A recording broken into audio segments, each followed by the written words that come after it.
Tomorrow, the Detroit area will mark the anniversary of one of the saddest days in its history. It's hard to believe it's been 25 years now since Northwest Airlines Flight 255 crashed on takeoff from Metro Airport here. Relatives of the many victims are gathering here to remember loved ones lost on August 16, 1987, and shared their thoughts with 7 Action News reporter Michael Rosenfield.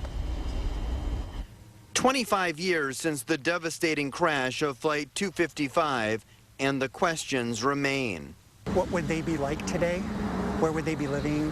Would they still be travel agents? How many children would they be having? Tony Zanger lost his 23-year-old brother Michael and Michael's fiancée, Hollins Langton, who was 26. The couple were from Monroe, but had been living in Arizona and were back home for Hollins' bridal shower. A ring Hollins gave to Michael was found in the wreckage, and Tony wears it to this day. He'll never forget hearing about the crash on the news. The Northwest plane with a direct flight to Phoenix, Arizona, had crashed at Detroit's Metro Airport, and I panicked.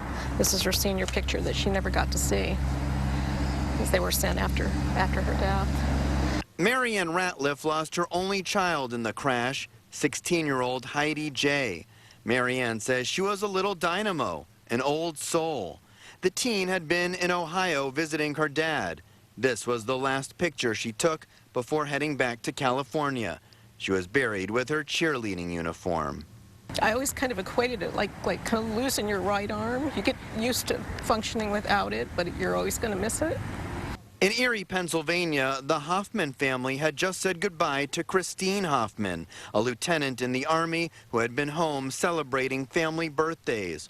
The world traveler and daredevil had a particularly hard time leaving for the airport. She was not afraid of anything, and that night was the only night in all of her travels and anywhere she's ever gone that she was literally in crushing tears. Just absolutely would not come out of the house. We were sitting in the car waiting for her. Hoffman's sister Amy and her dad Thomas say when Christine finally came outside, there was another rare occurrence. And then we took pictures in the driveway, which we never did, family pictures, and a couple hours later she was gone.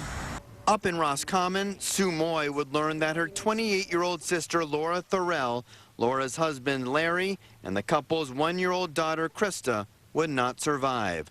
The young family was just starting to build a life together.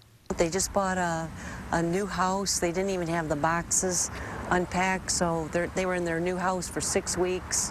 Over the course of the last 25 years, Sue, a school teacher, would use the apparent pilot's mistakes and what she learned about life from the crash to pass on to her students. And I tell my kids that if you're going to do something, do your best, because someone else at the other end may be harmed, and appreciate life, and you may not be here tomorrow. In Romulus, Michael Rosenfield, 7 Action News.